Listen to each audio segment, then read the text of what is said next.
Hey guys, welcome. Today I will show you how you can get a proof of iBan in PDF format using the Caixadireta website.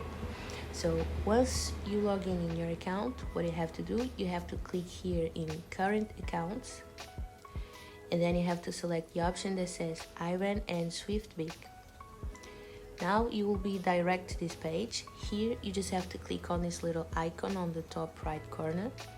And what will happen is you will download a file to your device, and once you open the file you have access to a document like this where you can see your name.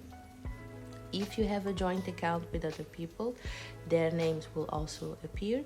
You can also see your account number and your iBan number.